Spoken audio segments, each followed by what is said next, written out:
Warning. You are entering a restricted area. Return to where you came from, or be destroyed.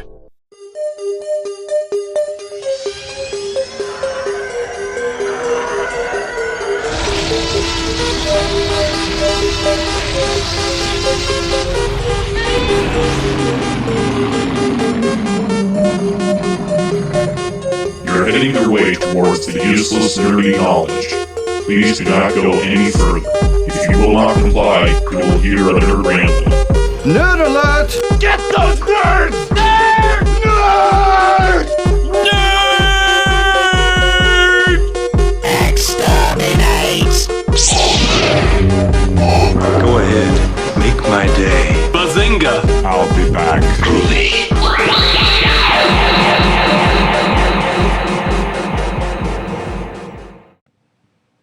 Welcome back, fellow podcast listeners. My name is Ben, and I am pretty excited for this next episode.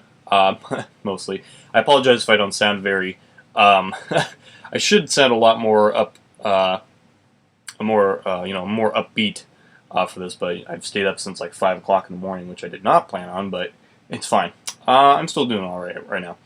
But anyway, what I'm getting into for today's episode is my own personal top 10 favorite science fiction films. Now, for science fiction, it's definitely probably one of the greatest genres in cinematic history, because most of it can either take place in space, or it can basically, it doesn't even have to be in space in particular. It can be also like on Earth, or in a place that basically deals with some sort of futuristic scientific technology, basically. And yeah, so it can either take place anywhere, it can be anything that, it can be like a machine, a robot, a weapon. It can literally be anything that some sort of character or protagonist could use, or whatever. Again, it just really depends on like what you're looking for. Now, for this top 10 list, I'm going to go down basically as of the movies I've seen to this very moment throughout my life. I know there's a lot out there, and there's probably some that I would say that are better than some of these. Like, I've seen some other ones. Like, I've seen the original Day the Earth Stood Still. I don't think I watched all the way through, but I feel like I really should. Like, I've seen, like, I kind of skimmed through it a little bit, and I even have Metropolis on DVD, on VHS. Or no, I have it on DVD too. But I know that like that movie is like definitely one of the first science fiction movies, because it was like in the 20s, and it was a silent film and an all-time classic. I have yet to see that, but it's just that for silent movies, I feel like I would have to get in the right mood in order to see them. Like the silent movies that I've seen, I believe only just like one, which is Nosferatu, and that's a really good and scary horror movie. That's a bit different for me. Again, silent movies, don't get me wrong, they're a great piece of, like, cinematic history, but it just, like, I'm not really attached to silent movies that much, or older movies. Depends on the old movie, of course, but, something like that is just, I don't know. Anyway, so what would I consider for this list to be science fiction? Now, I've seen lots of lists even include, like, monster movies in the science fiction realm, and that makes sense. Like, Godzilla, obviously, that's science fiction. That makes sense. However, I'm not going to include Godzilla on this list, mainly because there's so many movies of Godzilla, it's hard to pick which one is the best one, and he has his own genre in particular, and besides, I have my own top 10 list ready to go of my favorite and least favorite Godzilla movies, so I'm not going to add them to the list. And speaking of which, for greatest science fiction movies, I will not include Star Wars on the list. I just feel like that would be way too obvious, and pretty much it would automatically be number one, so... Don't get me wrong, I love Star Wars, love the Star Wars franchise. I just feel like that, with like the amount of movies that it has, I feel like it would just automatically win, if that makes any sense. So I'm just going to include, things that are either standalones or all-time classics or whatever. I don't know if they're like from a franchise or, you know what I mean. I think you know what I'm getting at. Just basically ones that are set apart from Star Wars, because if I put like the entire original Star Wars trilogy at like 1 through 3 on the list, that wouldn't be fair. So anyway, let's just get right into it. And again, if you have any opinions of like what your favorite science fiction movies are, go ahead and drop them in the comments if you're listening to this on YouTube. I did actually manage to get this on Spotify for listening to this on Spotify. Thing is about this is that with the thing that I'm using to upload it to Spotify, it's some sort of stupid thing where I have to get like a premium membership in order to upload more episodes. So for you Spotify listeners on here, I'm only as of right now, I'm only able to do like only 10 episodes for Spotify, but the rest of the episodes will still be on YouTube. So if you're listening to this on YouTube, you have nothing to fear about that. All right, so here we go. Top 10. This is my own personal top 10 favorite science fiction films. So at number 10 right here, we have Flash Gordon. And it's definitely one of those, I don't know if you want to even call like a cult movie, like a cult science fiction movie, because it's well known but not very well praised, I guess. Like, people know what it is, but I feel like not a lot of people have seen it, if that makes sense. It's possible that it might have gotten a bigger cult following after Ted came out. You know, Ted, the talking teddy bear that Seth MacFarlane directed, and Sam Jones was in both Ted 1 and 2, and he was pretty cool on it. And actually, I remember at a convention I went to, I actually met the guy, and he's a really, really nice guy. I have my picture with him. I got an autograph of him. It was really cool. It was really sweet. He was a really, really nice guy, and he was really cool. So, hey, Sam, if you're listening to this at all, hey, you rock, man. Long live Flash. So yeah, Flash Gordon. This is a pretty good movie. And by the way, there might be spoilers. I'll try not to spoil too much, but I guess it depends on what I say about it. Again, some of these movies have been out for quite a long time, so I feel like it's kind of a no-brainer to not see these. But anyway, this was out in 1980, and I believe that this was directed by Dino De Laurentiis. Now, if you don't know who he is, I would probably say he's probably one of my favorite directors. Sadly, he's not with us anymore, of course, but he has helped, I want to say either direct or produce, or, well, I know that he helped out a whole bunch of other films. Like, he helped make, he helped with Army of Darkness, Halloween 2, the original Halloween 2 from 1981, and he made the two King Kong movies. The remake from 1976 with Jessica Lange and Jeff Bridges, and the sequel 10 years later, 1986, King Kong Lives, with Linda Hamilton. I'm probably betting that I'm missing a couple more of ones that I like him in, ones that Laurentiis made, but anyway, this is a pretty good movie. This is Flash Gordon was basically based on a serial TV serials back in the I want to say 40s or 50s when the series came out. Actually, I want to say that they actually started from comics at first. I might be wrong on that, but correct me if I'm wrong. I believe they started from comic books, and then it went to like the serials, and then the TV, the movie in 1980. And I believe that there was like a remake series that came out. I think I want to say 10 years ago, and it did not do too well. I can't remember exactly, but yeah. Anyway, as of this movie, the original Flash Gordon from 1980 is definitely a great movie. It may be a bit slow for some people, but I would definitely say it's probably one of my favorite science fiction movies. I feel like it's one of those movies where I'd have to get in the right mood to see, where it's like, let's watch Flash Gordon and all that. So yeah, this is definitely a great movie. I highly recommend this. It's more of, I would probably say it's like a fantasy feel science fiction movie, but it's really good. The villain, Emperor Ming, is really cool because he's, I'm so sorry for forgetting his name, because I know his name, but I can't remember it at this moment. Who played as Emperor Ming? He was also played as the priest in The Exorcist, so that's pretty cool.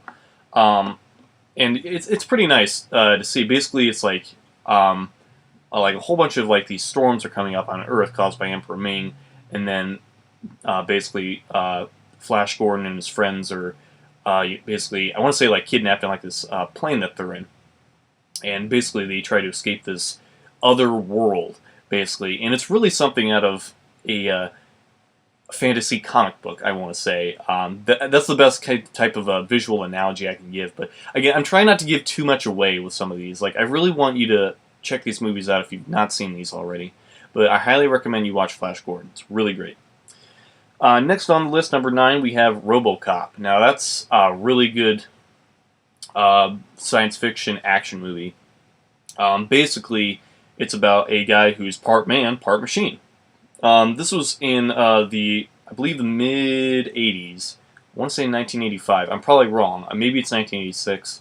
But anyway, yeah, for the Robocop franchise, there's not a whole lot. It's not like Terminator of how it's so spread out, really. It's still pretty well known. With Robocop, it had a trilogy, a forgotten remake that was made, I think, a few years ago. They had like 2 or 3 different TV series. I think they had a couple animated series. And, of course, they had comic books, and they even did a comic book crossover with the Terminator, Robocop versus Terminator. And, heck, they even had video games of Robocop versus Terminator. And funny thing, with Alien versus Predator, they did basically the exact same thing, where it's like, it was comics and video games, and eventually they got movies out of that.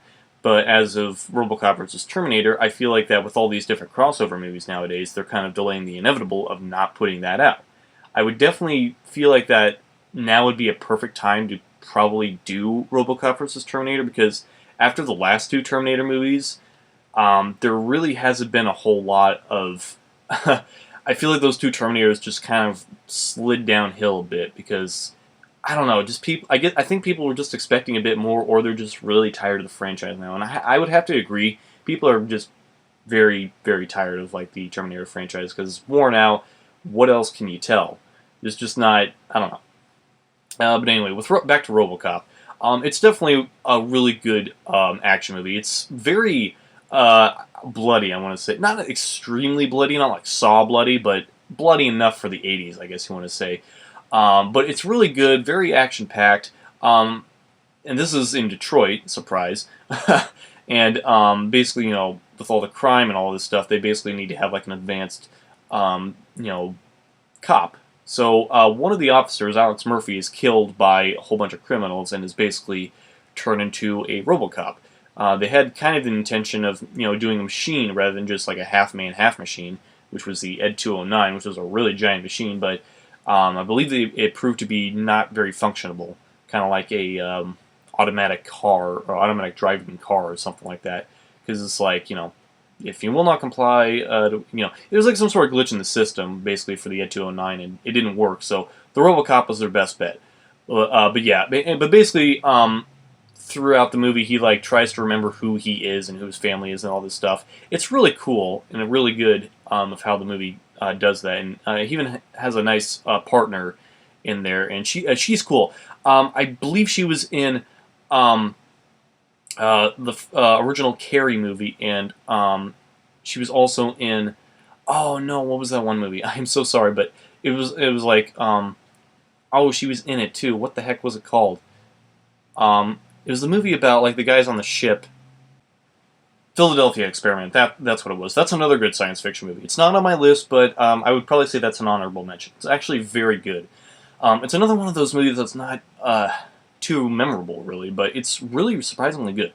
But anyway, moving on. But yeah, she's in that. She's basically been in the trilogy mostly. But yeah, I would definitely recommend watching the original RoboCop. It's really great. If you want to watch the other 2 movies, go ahead, I guess. RoboCop 2 is okay, and RoboCop 3 really isn't that great, so you're not really missing a whole lot on that. But yeah, anyway, we'll just go ahead and move on. Next at number 8 is Avatar. This was directed by James Cameron of the Terminator movies, and it's I remember seeing this back when it was first released, I believe. I think this was 2009. And I think it was, but anyhow, I don't know what I was trying to say there, I'm sorry. But basically, it's a really good movie, and for a long time, up until Avengers Endgame was released, Avatar, for the longest time, was, for some weird reason, the highest-grossing movie of all time. And, like, don't get me wrong, Avatar is a good movie, but I really don't get of why that movie in particular was like so highly grossed. Was it because it was just a bunch of blue people, like blue aliens, or was it just because it was a James Cameron movie? I don't know.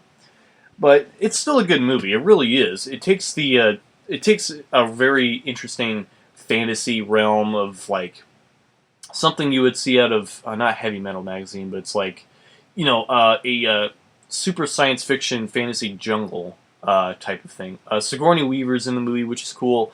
I forget the rest of the cast names because I'm not familiar with them, but basically the protagonist is in a wheelchair, and basically they connect these aliens, these blue aliens, to their brain. They basically control them as their dubbed avatar, and they basically try to contact the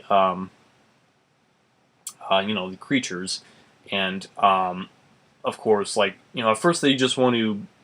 I believe that, again, it's been a while since I've seen the movie, but I still like it. I believe that they just want to take over their land, or destroy their land, keep their land, use it for something. I don't remember exactly. But then, of course, some of the people who control the avatars, or a couple of people probably, or probably just the protagonist, basically realizes, well, what we're doing is wrong, it's hurting them, blah, blah, blah. So basically he tries to stop the whole facility and all that stuff. So yeah. But it's still a really good movie, and for a James Cameron movie, it's always I feel like James Cameron really does a good job at the films that he makes. So yeah, that's the list for that. If you haven't seen Avatar, go ahead and watch it. Again, for me, I feel like it's one of those movies that I would have to get in the right mood to see. Like, it's still a good movie, but again, I would have to get in the right mood, I guess. Number 7 is Aliens. This is another James Cameron movie, actually. So, since the first Alien movie, directed by Ridley Scott in 1979, was basically like a horror science fiction movie, and it was pretty great. Had Sigourney Weaver in it, and even had John Hurt in it, who was the victim to the dastardly alien. So, again, I'm going to try not to give too much away, but again, the movie's been out for quite a while, and I feel like people would kind of know the plot. So basically, they're bringing. This was set in 2022, 21, 22, something. Yeah, shows how much I know. But anyway, there's this cargo ship that's trying to transport some stuff, and then all of a sudden, they run into this planet with a crashed spaceship with all these different specimens of these eggs and all this stuff. And by complete accident, a facehugger alien attaches itself, or parasite as they call it, to John Hurt. And, they think that it's not doing any harm to him because it's giving him air. And they're like, oh, okay. They try to cut the parasite off of him because, but there's acid blood going through the ship. And they're like, oh, geez, well, this isn't good, because, they panic and feel like it's going to seep through the entire floor and kill them or something. Luckily for them, it doesn't, and then after a little while, he recovers. But then soon after, huge spoiler alert, an alien pops out of John Hurt's chest and basically kills him. So basically, the facehugger parasite put a baby inside of the human, and that's basically how the xenomorphs, and that's what they're called, the aliens, the xenomorphs are born.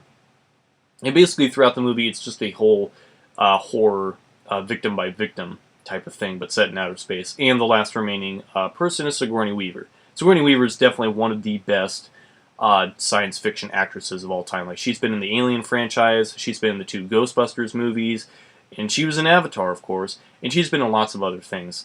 So she's definitely one of the greatest actresses of all time, I would think. As of the sequel, I believe Aliens came out in 1986.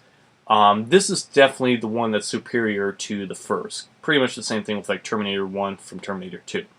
Aliens, not Alien 2, Aliens, because this time there's more than one. So this was, Ridley Scott went back with this and even asked for James Cameron for some help to give it more of an action feel. And that's definitely what this is. This is a science fiction horror action, I guess you want to say, and it's pretty good. There's some lovable characters in there and some great scenes. It's just really great, so I highly recommend that you watch it because it's really cool. It has Bill Paxton in it. It has the guy who plays as Kyle Reese from Terminator. It's really cool. It's a real blast, so I highly recommend that you watch Aliens. I don't want to give too much away, even though I kind of gave away some of the first Alien movie, but I kind of feel like that maybe it's one of those movies that you don't have to see the first movie in order to enjoy it. I don't know. It really depends, I guess. But anyway, I'll just move on. Next at number 6, we have The Fifth Element. Now, this is definitely a movie that I grew up with as a kid, and I still love to this day. It has Bruce Willis and Mila Jovovich, and it is just a really, really good movie. I would definitely say it's one of those science fiction action movies, but with a little bit of comedy in there. Bruce Willis does a very good job playing as Corbin Dallas. Oh, and I forgot, Chris Tucker is in there too as Ruby Rhod. He's absolutely hilarious in that. But anyway, it's definitely one of the best science fiction movies. So this basically takes place in the far future of New York, where there's a whole bunch of hovering cars and all this stuff. There's like all these different elements of the universe that basically keep it in balance. And I believe that needs to be restored, or without like the villains of the alien villains to stop it from happening or being destroyed, whatever. But yeah, this is definitely great for Bruce Willis to be in this. It definitely makes it better, because without Bruce Willis being in this movie, I feel like it just wouldn't be the same. Like if someone else did the role, I just feel like that it wouldn't be as good. Maybe I'm not really sure, because I feel like that there was pretty good chemistry between him and Mila. I feel like. And for Chris Tucker being Ruby Rhod, it's just like really, really hilarious for him to be in that. I really like it. Some great action scenes in here, some good comedic scenes every now and then. But overall, just the way that the futuristic world looks now looks pretty cool. It may not happen for quite some time, but still, it's pretty cool to see. I would highly recommend this. I believe this came out in, when was it? 1996, I believe. So yeah, even for the late 90s, it still holds up, and even effects-wise, it holds up pretty well. So anyway, next at number 5, we have 1985's Back to the Future. Yes, of course. Definitely one of the greatest movies of all time. The trilogy. Back to the Future Part 2 and 3, I feel like are a mixed bag. Like, Part 2 is pretty good, but of course, no one can truly predict the future of 2015. And with Back to the Future Part 3, it was, I think, so-so. It was still good, but I think it was so-so. But nothing can really hold up to the original Back to the Future. It's definitely one of the greats. The history behind it is really interesting. I don't remember a whole lot of it, but I'll try to remember as much as I can. For when they started production, I can't remember if they were only halfway through. They had not Michael J. Fox at first. They had someone else. I forget his name, but they basically had someone else. I want to say halfway through production. I'm probably wrong, but basically, they had him, and then I feel like that. Maybe it was Steven Spielberg that said this. Basically said that he just didn't have that type of Marty McFly likable feel to it or something like that. So they had Michael J. Fox. I think for the first time he turned down the role because he was doing his TV show Family Ties.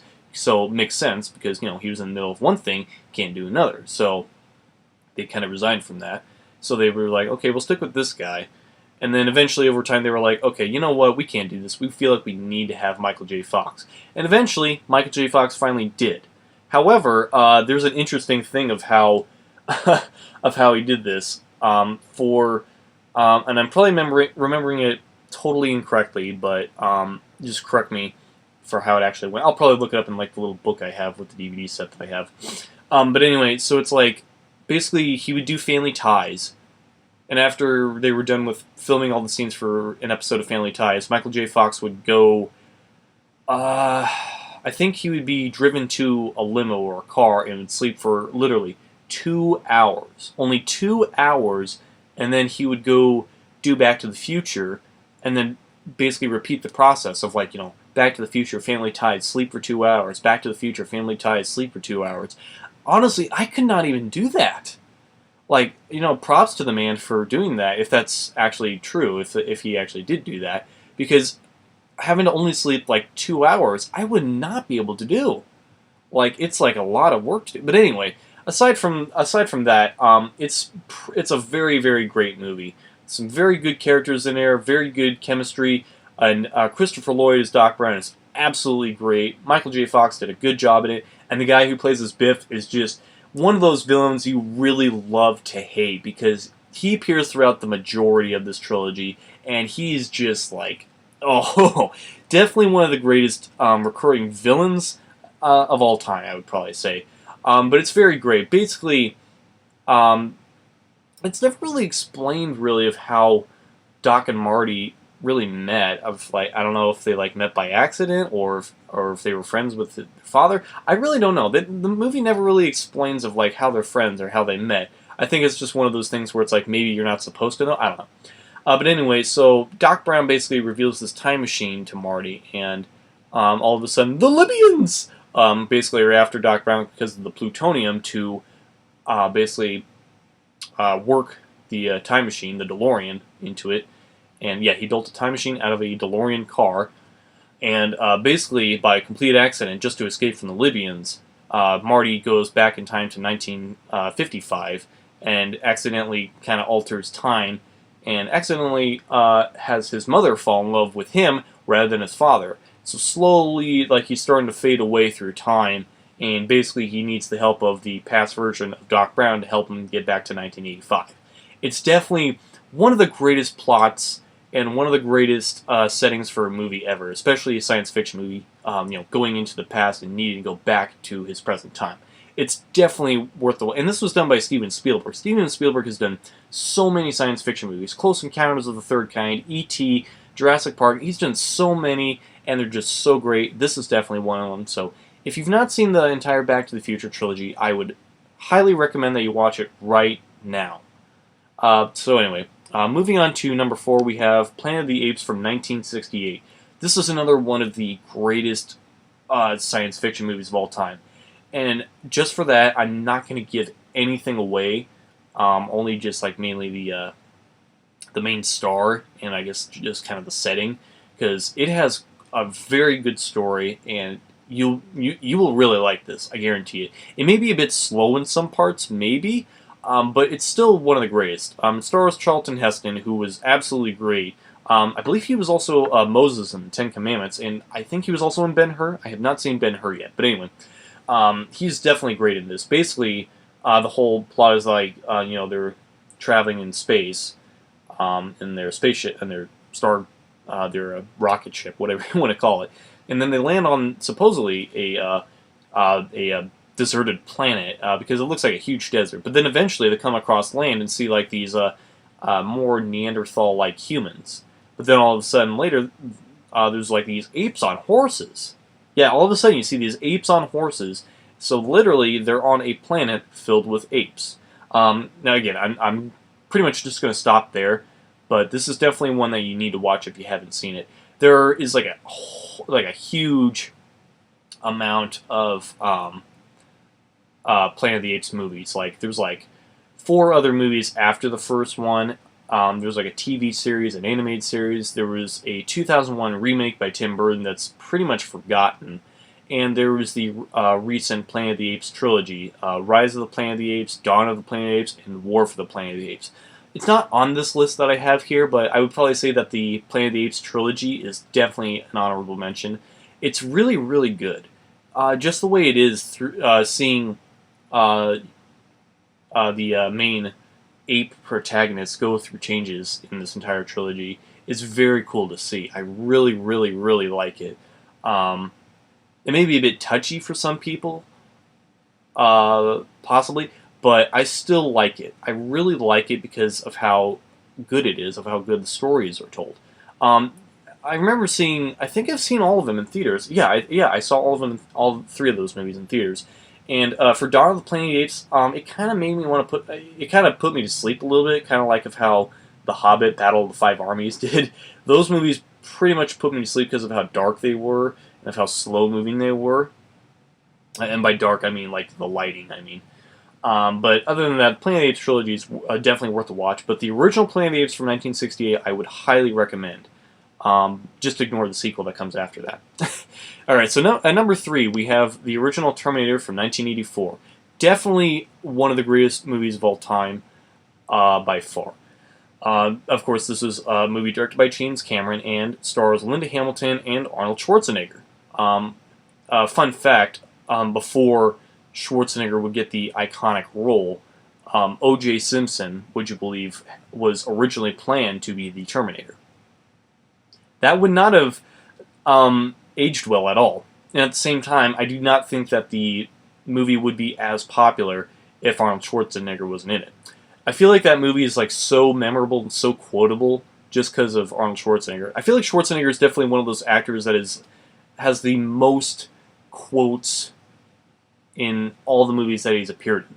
Because he has so many that are memorable, especially in this movie. This is where "I'll be back" came from, basically.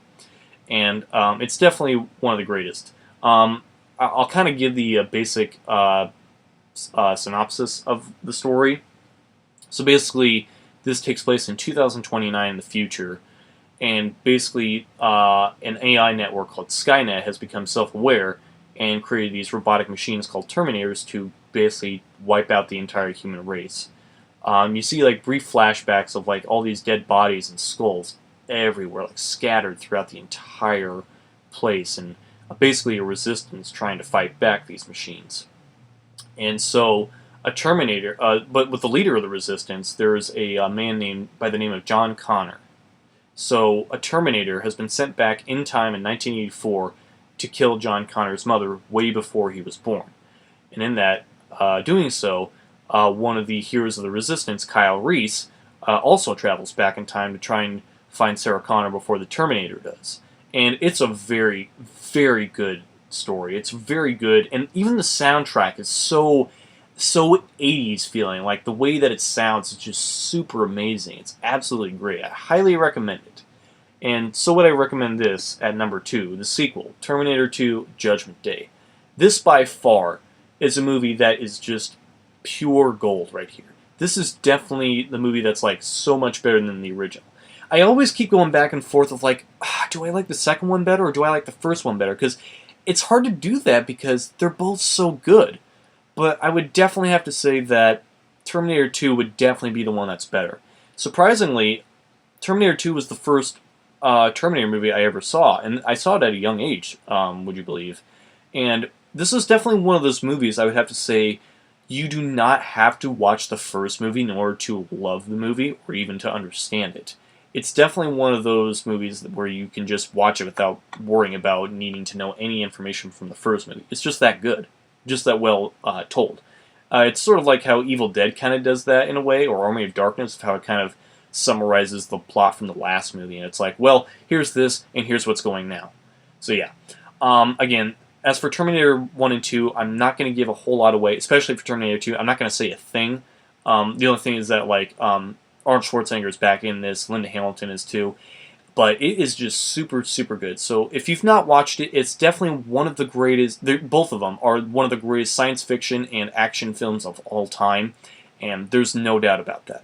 Now, I know what you're thinking right now. Okay, so Terminator 2 is at number 2, but what could possibly be at number 1 for me? Now, again, this is just my own personal opinion, but I definitely feel like that having this be at number 1 for me is just, I don't know, something, I don't know. It's my own opinion, really, and if you guys like having Terminator 2 at your number 1 list, that's fine, because it was really hard for me to put like which one I really wanted to put first. And by the way, I might as well put this out. Another honorable mention I want to put out there is They Live by John Carpenter. It's one of those. It's maybe not one of those movies that's too well known, but it should be. Basically, it's like these weird aliens that are hiding in human skin, I want to say, and the only way to see them is through these glasses that show black and white, and you see all these different things that say like if you see a normal sign for I don't know, McDonald's or some sort of advertisement, it says like all these signs like watch TV, obey, consume, and all this stuff, and then you see these really weird looking aliens. So basically, it's like a secret invasion, I guess you want to say. But it's still a good watch. I highly recommend you watch it. So anyway, back to the number 1 list. The number 1 movie for me would definitely be Blade Runner. This one stars Harrison Ford, who is mostly well known for playing Han Solo in Star Wars and Indiana Jones. This was directed by Ridley Scott, and surprisingly, confirmed by Ridley Scott that both the Blade Runner movies and the Alien series take place in the exact same universe. So that's kind of interesting. But as for Blade Runner, this is definitely one of those movies that, at first, I wasn't a huge fan of it when I first saw it, because, it was slow moving and all this stuff, but eventually, once I watched it over and over again, I really liked it. It's kind of like Pulp Fiction for me, because it's like, it took me a couple watches to understand what the heck was going on, or even to enjoy the story, and after, like, maybe 4 or 5 more watches, I eventually got into it and really, really liked it. Blade Runner is definitely one of those movies that's so great. It takes place in 2019.